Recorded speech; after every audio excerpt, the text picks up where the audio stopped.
Stay tuned for Sean Hannity live from New York City next. We'll see you tomorrow. Lying, pomposity. What's the other one? Smugness and groupthink, Sean. I got it. All right. All right, Tucker. Great show as always. Thank you for being with us. Welcome to Hannity.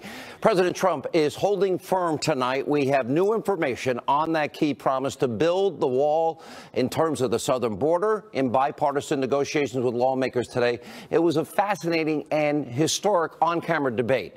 The president put his foot down as it relates to building the wall and securing the border first before anything else is done on immigration. After years of broken promises, not getting the job done from members of Congress, it's about time. Build the wall. Now, meanwhile, obstructionist Democrats, they are showing that they are hypocrites, political opportunists, and total flip-floppers. We have all the tape, all the video evidence you'd ever want. We'll cover that and so much more. We're glad you're with us.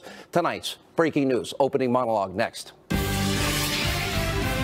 In what is almost an unprecedented move, President Trump invited lawmakers to the White House today and peeled back the curtains by actually allowing TV cameras into the room to capture their debate on immigration.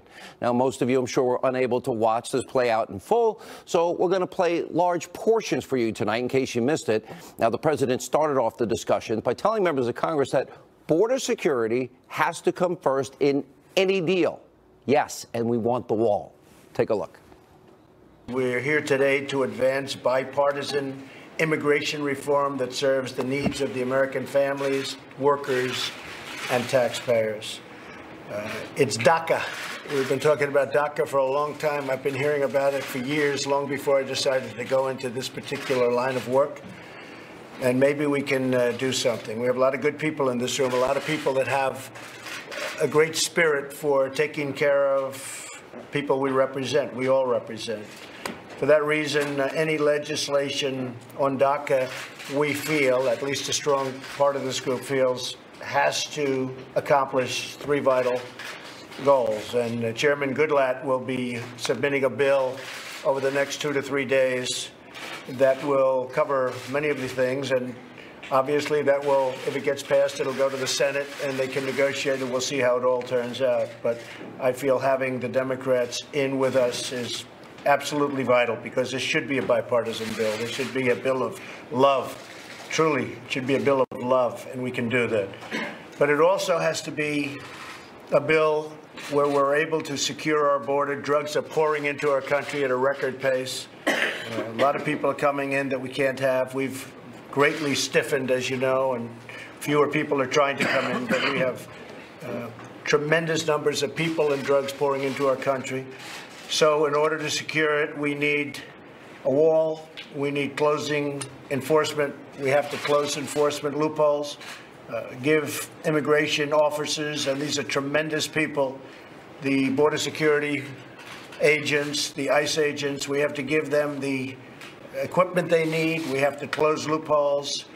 And this really does include a very strong amount of different things for border security. I think everybody in the room would agree to that. I think that it's a question of amounts, but I think everyone agrees we have to have border security. I don't think there'd be anybody that says no. Second, it has to be a bill to end chain migration. Chain migration is bringing in many, many people with one, and often it doesn't work out very well. Those many people are not doing us right. And I think a lot of people in the room, and I'm not sure I can speak for everybody, but a lot of the people in this room want to see chain migration ended.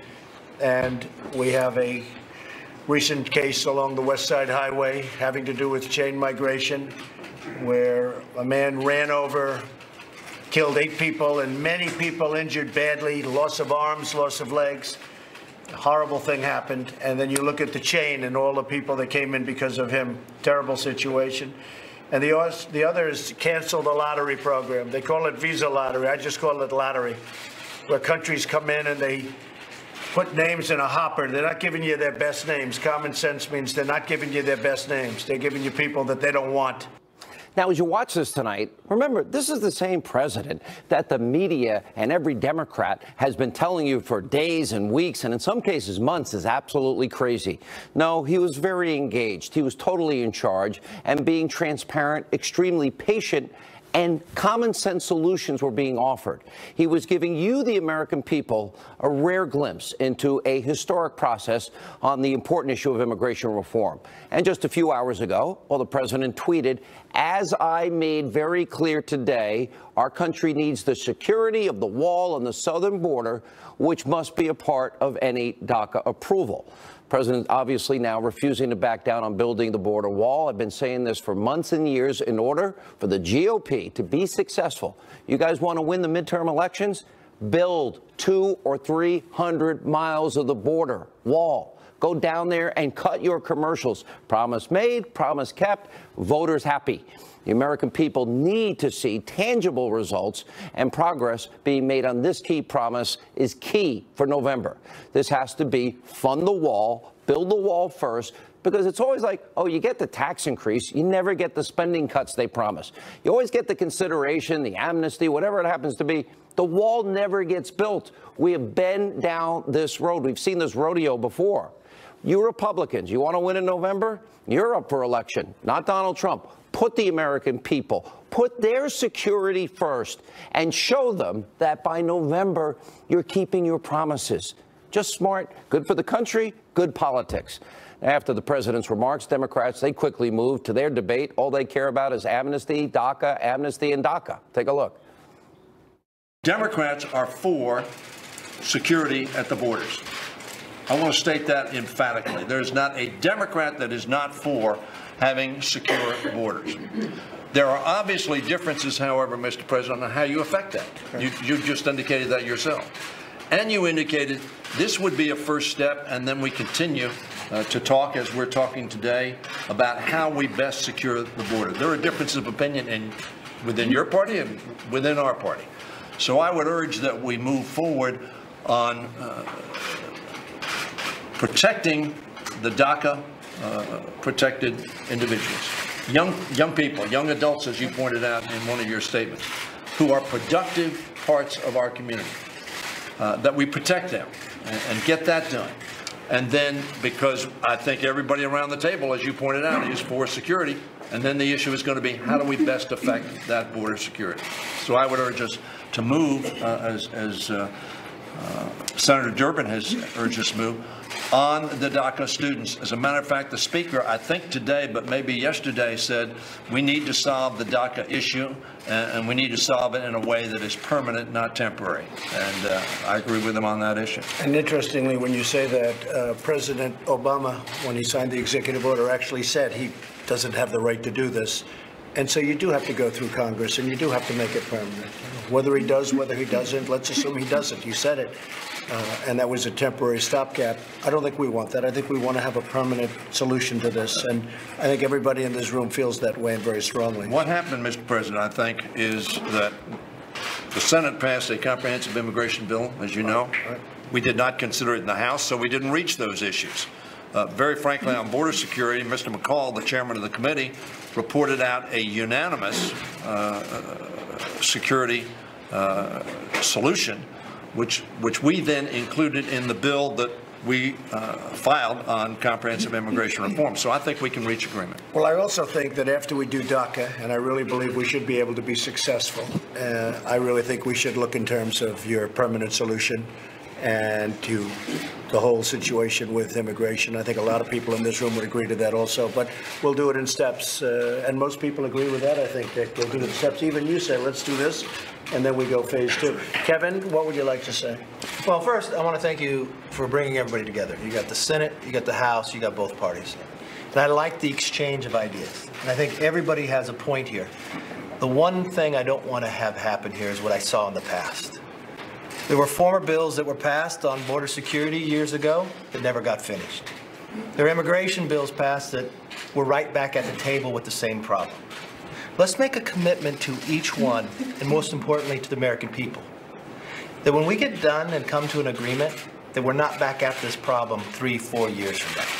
That's why, yes, we've got to do DACA, and I agree with you 100%. But if we do not do something with the security, if we do not do something with the chain migration, we are fooling each other that we solved a problem.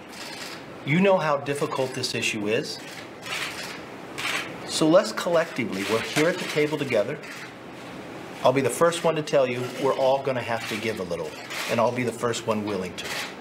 But let's solve the problem, but let's not tell the American public at the end that it's solved when it's not. Great points by Kevin McCarthy. Here are some of the other big moments from today's immigration debate. Take a look at this. The country is doing well in so many ways, but there's such divisiveness, such division, and I really believe we can solve that. I think this system is a very bad system in terms of getting together, and I'm going to leave it up to you, but I really believe you can do something to bring it together. Other than going to dinner with Bob, I've been doing this for 10 years. I don't think I've seen a better chance to get it done than I do right now, because of you. John's right. I'm not going to support a bill if you don't support it. I've had my head beat out a bunch. I'm still standing. I'm Lindsey Gramnesty, Lindsey Gomez, you name every name you want to give to me has been assigned to me. And I'm still standing. The people of South Carolina want a result. How could I get elected? I've been for a pathway to citizenship for 11 million people because I have no animosity toward them. I don't want crooks. I don't want bad hombres. I want to get a merit-based immigration system to make sure we can succeed in the 21st century. I'm willing to be more than fair to the 11 million. I just don't want to do this every 20 years. The chain migration, though, has taken a very big hit in the last year with what's happening. I mean, you're looking at these killers, whether you like or not. We're looking at these killers, and then you see 18 people came in, 22 people came in, 30 people came in with this one person that just killed a lot of people. I really don't believe there are a lot of Democrats that are going to be supporting chain migration anymore. Should we have the Homeland Security Secretary? If you don't mind, just a couple things on border security. I just want to try to make sure we're all linking. The reason that border security is so important to have as part of this discussion is that it doesn't solve the problem if we can apprehend people, but we can't remove them. So we need the wall system, which is some physical infrastructure, as the president described, personnel and technology, but we have to close those legal loopholes, because the effect of that is this incredible pull up from Central America that just continues to exacerbate the problem. So border security has to be part of this, or we will be here again in 3, 4, 5 years. Again, maybe unfortunately sooner. I just want to reemphasize what Secretary Nielsen said. It is so important they understand when you talk about border security, if you apprehend somebody at the border, but then you cannot send them back outside the United States, even though they're unlawfully present in the United States, you have not solved this problem, because they're then released into the interior of the country and the problem persists. And that sends a message back to wherever they've come from. I agree, they come do it. You know what? We're going to negotiate that out. Absolutely. I agree, and I think a lot of people agree on both sides. The other thing that we got to look at, the wall itself, Mr. President, if you talk to your Border Patrol chief or the former Border Patrol chiefs, I've asked them, how much time does the wall buy you? They'll say a couple minutes or a few seconds. And this is our own Border Patrol chiefs that have said that. It's not mine. But Mine is not clear the wall works. Not the It's not. The wall works. They say without the wall, we cannot have border security. Okay. Let me And all you have to do is ask Israel. Look what happened with them. No, Without the ask you. Henry, Ask without the one, you Diego. can't have. All right, The wall works. Homeland Appropriations, your chief was there and the former chiefs have all said that. Now, the other thing they is, didn't do a very good job. well, if you look at, this is where the walls, Mr. President, if you look at where the walls are at right now, this is where the activity is, where the walls are at right We now. have massive miles of area where people are pouring through. Now, one of the good things, because of our rhetoric or because of the perceived, my perceived attitude, fewer people are trying to come through. That's a great thing. Right. And therefore, our numbers have been fantastic, maybe for all the right reasons. Let me just finish my thought. I want to ask you that we're playing, you saw the game last night, it was a good game last night. Very good. We're playing defense on the 1-yard line, called the U.S. border. We spend over $18 billion a year on the border. If we think about playing defense on the 20-yard line, if you look at what Mexico has done, they stopped thousands of people on the southern border with Guatemala. We ought to be looking at working with We stopped them. We stopped them. You know why? Mexico told me, the president told me, everybody tells me, not as many people are coming through their southern border because they don't think they can get through our southern border, and therefore they don't come. That's what happened with Mexico. We did Mexico a tremendous favor. We actually put appropriations to help them with the southern border. The point is, I know, we always give everybody, every other nation gets money but ours. But finally, we're always looking for money, but we give the money to other nations. But finally, the last one, that we Mr. have to President, stop. is instead of playing defense on the one-yard line, if you look, this is your material. We know where the stash houses are at. We know where the hotels are at. We know where they are across the river. And we're going after them. Why stop? Why play defense on the one-yard line? We're going after them like never before. We're going after the stash houses. If we focus on DACA, we can work on the other things separately. On sensible border security, listen to the folks that are from the border. And you folks are going to have to, you're one voice. You folks are going to have to come up with a solution. And if you do, I'm going to sign that solution. Yes. We have a lot of smart people in this room, really smart people. We have a lot of people that are good people, big hearts, they want to get it done. I think almost everybody, I can think of one or two I don't particularly like, but that's okay. No, I think everybody. Look, everybody wants a solution. I'm trying to figure that out. Everybody wants a solution. You want it, Henry, and I want it. Is there any agreement without the wall? No, there wouldn't be. The wall has to be there. You need it. John, you need the wall. I mean, it's wonderful. I'd love not to build the wall, but you need the wall. And I will tell you this, the ICE officers and the Border Patrol agents, I had them just recently up. They say if you don't have the wall, in certain areas, obviously, that aren't protected by nature, if you don't have the wall, you cannot have security. Just can't have it. It doesn't work. If you don't have the wall, you'll never have security. Also, the DHS Secretary Nielsen made some great points, as you saw in that exchange. And as we saw today, the president and even some Republicans are saying the border wall has to come first. It has to. And then Congress can talk about other things. To me, that's the right answer. If you build the wall expeditiously and fully fund it, you can move forward. You can have your discussions. Chain migration also must go away. The lottery system, we've learned in the last year, must go away. And when it comes to the Democrats, they are massive hypocrites, and they're being exposed as nothing but political opportunists on the issue of immigration. I doubt anyone else in the media is about to show you these massive flip-flops. Take a look. I voted numerous times when I was a senator to spend money to build a barrier to try to prevent illegal immigrants from coming in. And I do think you have to control your borders. Where it was necessary, we did support some fencing. Where it was necessary, we did add Border Patrol agents. We have done what by any fair estimate would have to conclude is a good job, quote, securing the border. People who enter the United States without our permission are illegal aliens, and illegal aliens should not be treated the same as people who entered the U.S. legally. The American people will never accept immigration reform unless they truly believe that their government is committed to ending future illegal immigration. The president's decision to end DACA was heartless and it was brainless. If this order stands, hundreds of thousands of families will be ripped apart.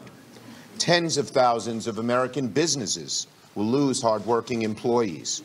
Those who enter our country legally and those who employ them disrespect the rule of law. And because we live in an age where terrorists are challenging our borders, we cannot allow people to pour into the U.S. undetected, undocumented, and unchecked. If there are disruptions in these countries, if there's conflict, if there's bad governance, if there's war, if there's poverty, in this new world that we live in, we can't isolate ourselves. We can't hide behind a wall. It shows how far left now this Democratic Party has moved. By the way, anyone else going to point out the hypocrisy? I guess now that it's politically expedient for the Democratic Party, they're now opposing the policies they were passionately supporting en masse. Now, FoxNews.com has a great article up today showcasing the Democrats' blatant hypocrisy on immigration. Here's the headline. Dems change tune on border wall after backing barrier, under Obama. And the reporting points out that 5 years ago, under Barack Obama, the entire Democratic caucus voted to build 700 miles of fencing along the southern border. It's the same area that President Trump's proposed border wall would cover. They didn't get the job done, and it doesn't end there. The bills Democrats supported, which was called the Economic Opportunity and Immigration Modernization Act, also included $40 billion over a decade to strengthen border security measures, and also called for doubling the number of border agents to be hired. Would have been a good idea. Here's what this tells us. Democratic Party and their opposition to what President Trump is asking for, it's nothing but a total farce. It's about playing politics, identity politics. It has nothing to do with the facts and reality about what is going on at the border. Look, I have personally been reporting from the border at least a dozen times. Horseback, all-terrain vehicle. I've been out there on helicopters and boats. I've done it all of it. I've seen gang members being arrested, a warehouse, the biggest one you've ever seen, floor-to-ceiling drugs that were confiscated. I've been in a drug smuggling tunnel and much more. The problems down there are real. Human trafficking, drug trafficking. Democrats don't want to address these issues because they'd rather try and now score cheap political points. All right, when we come back, we'll continue our discussion. Kellyanne Conway is here. She'll respond to all of this on a busy news-breaking night on Hannity.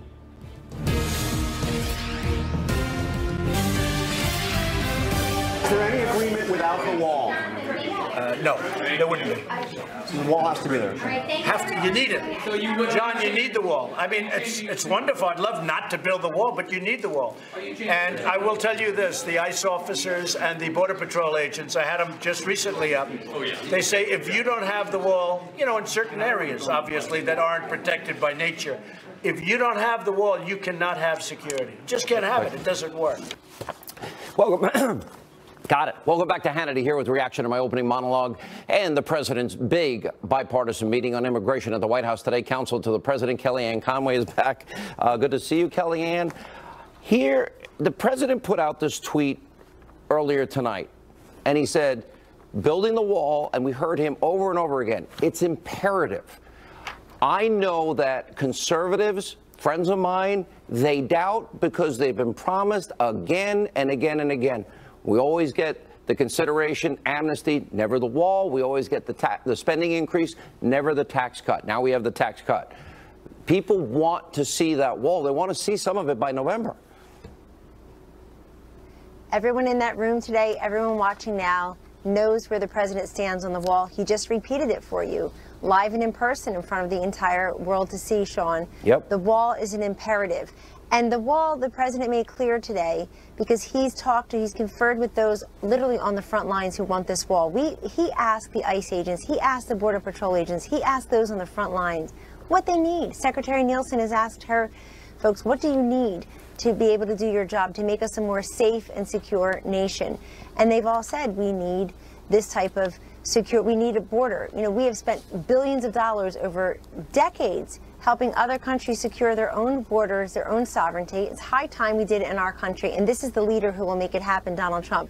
I think in the span of 1 hour today, you saw in full the three major promises this president has made to the country: security, prosperity, and transparency.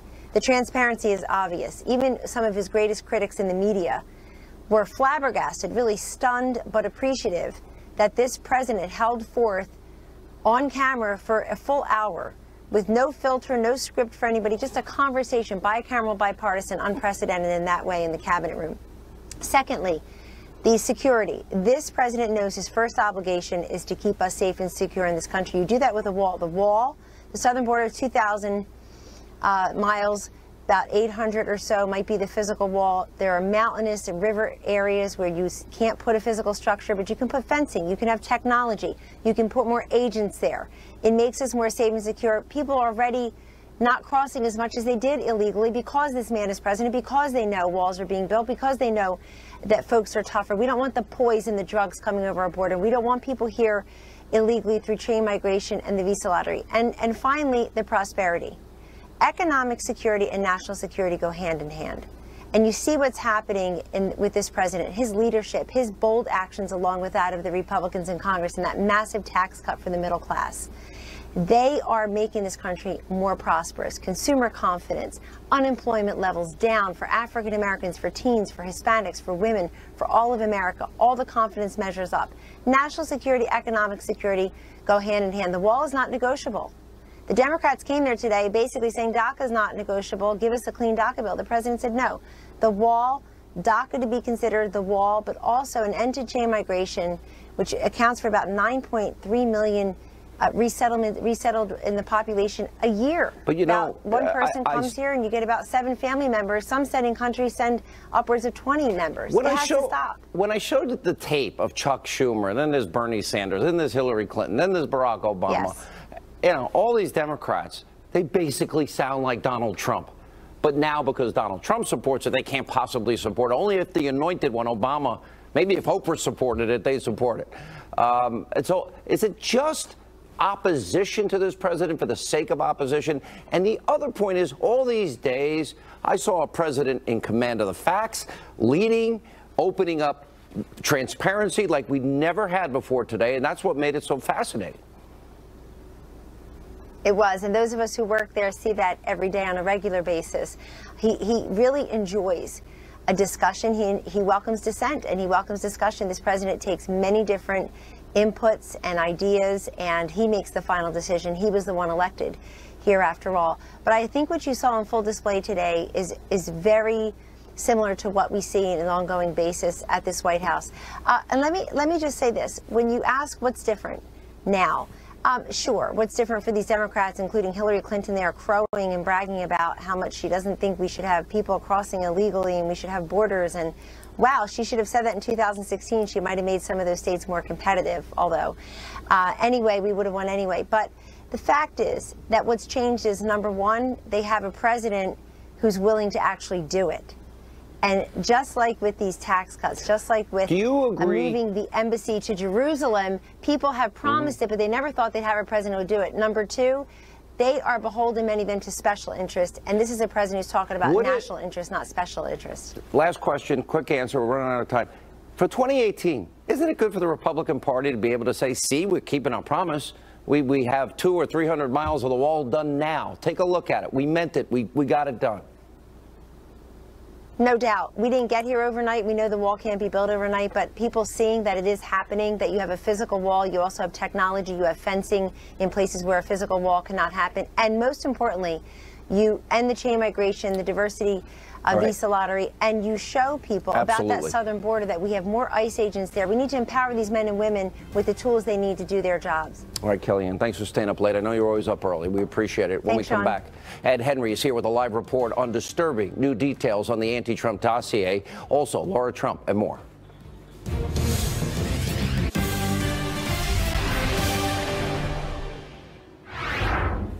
All right, welcome back to Hannity. Congressional panels are investigating whether Trump-hating FBI agent Peter Strzok and, of course, his mistress, Lisa Page, helped leak information to the press. We had our special report last night. Also today, Senator Dianne Feinstein, she released a transcript of Fusion GPS co-founder Glenn Simpson, his August interview with the Senate Judiciary Committee. Here with a live report from the White House and all the latest details is Ed Henry. And Ed, they talked about somebody died already over this? Yeah, a question that may be leaking out this information in the so-called Trump dossier, that unverified information about the president, may have led to someone being killed, an intelligence asset who was revealed because of this information that was published. In fact, in the last few moments, the president's personal attorney, Michael Cohen, has filed 2 lawsuits involving the dossier over defamation, one for BuzzFeed, which published some of this, the other being actually Fusion GPS, the company that put together the dossier, and Glenn Simpson personally, the former journalist involved in Fusion GPS. More on that in a minute. As you mentioned, the FBI tonight also facing more scrutiny over anti-Trump text messages on the eve of the 2016 election. Specifically, what lawmakers on the Hill are looking at, back and forth messages between FBI officials Peter Strzok and Lisa Page. These were particularly messages about a Wall Street Journal story apparently focused on the Clinton Foundation, which of course is now the focus of a renewed FBI probe into whether the original review of the foundation was too soft. These texts show the duo suggesting they knew in advance about the story and then were going to share share it with FBI colleagues and pretend they knew nothing about it, raising questions about whether they leaked sensitive information or whether they and other FBI officials actually leaked classified information, a question that the House Intel Chairman Devin Nunes will get a chance to ask Strzok and Page, since we have also learned that those two FBI officials will be among 8 witnesses brought before the House Intelligence Panel in the next few weeks to get answers about Fusion GPS and alleged wrongdoing among FBI and Justice Department officials. Another key witness is going to be Obama Justice Department holdover Bruce Orr. He was just stripped of another title at the Justice Department. Remember, his wife actually worked for Fusion GPS and was a so-called Russia expert. That company's co-founder, Glenn Simpson, under the microscope after, yes, you mentioned Dianne Feinstein released this transcript of his private testimony to a Senate committee last summer. She says, Dianne Feinstein, she released the more than 300 pages to set the record straight. But allies of the president say there's no evidence of collusion for the Trump campaign, and this transcript actually raises new questions about Fusion's collusion with the Hillary Clinton campaign. The transcript shows Simpson declined to answer several questions about how Fusion was paid. Since then, of course, we've learned from Republicans getting bank records that Hillary Clinton's presidential campaign and the DNC paid for this information through Democratic attorney Mark Elias.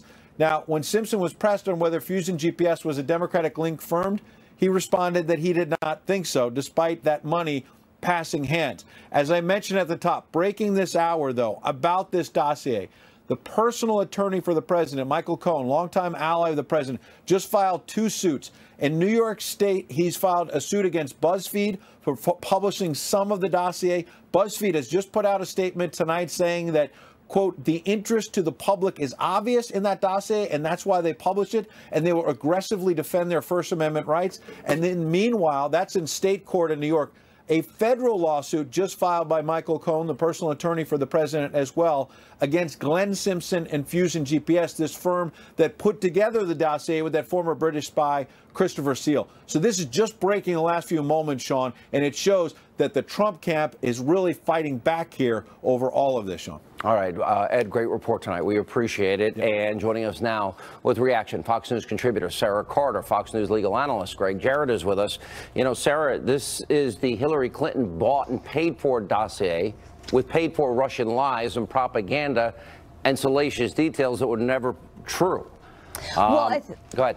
No, well, I think one of the most interesting points that's been brought up today is that, you know, Glenn Simpson testified that the FBI had a source within the Trump campaign. And by the way, that story, a colleague of mine here pointed out that that story is still a top story on the Washington Post website.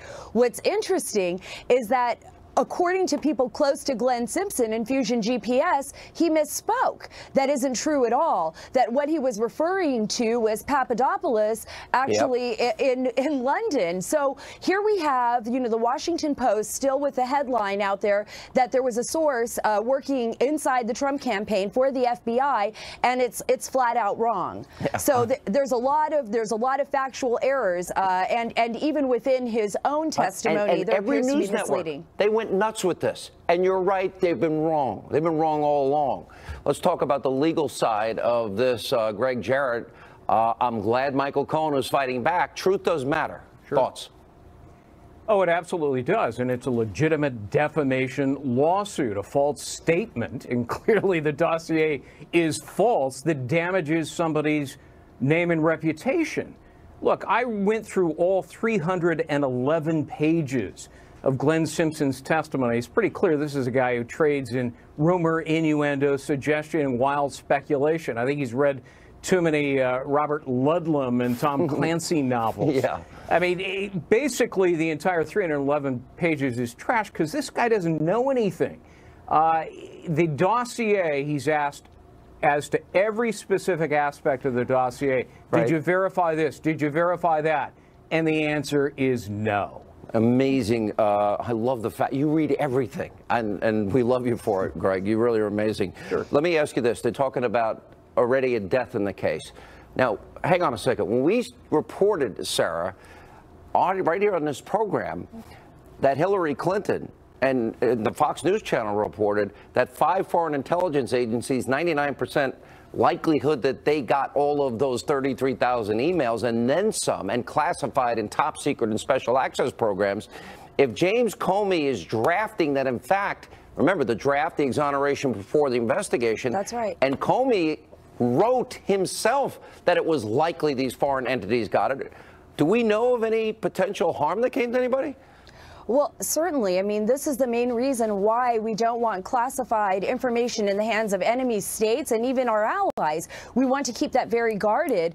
So that could certainly be true. There could certainly be people or assets or areas that are compromised now because of those potential access to her server. And even with the dossier right now, I know that people are looking into this. We don't know. We don't know. Look, there were a lot of bad players in Russia, a lot of bad players out there. So people could be killed for many reasons when things like this happen. So, but we don't even know what we're hearing here is factual. So we need to do a little bit more investigation. Comey rigged the primary so Hillary could keep going. And then, sadly, she rigged the primary against Bernie Sanders. And on top of this, we have this literally Hillary Clinton bought and paid for dossier. We have so much more news coming in the days ahead. Good to see you both. By the way, I kind of like you without a tie, Greg Jarrett. I know it's a casual vacation day for you. We dragged you in. Thank you for coming. And when we come back, President Trump responds to reports that Oprah Winfrey might run against him in 2020. Laura Trump and Joe Concha are here with reaction, and you will not believe the Hannity Hotline.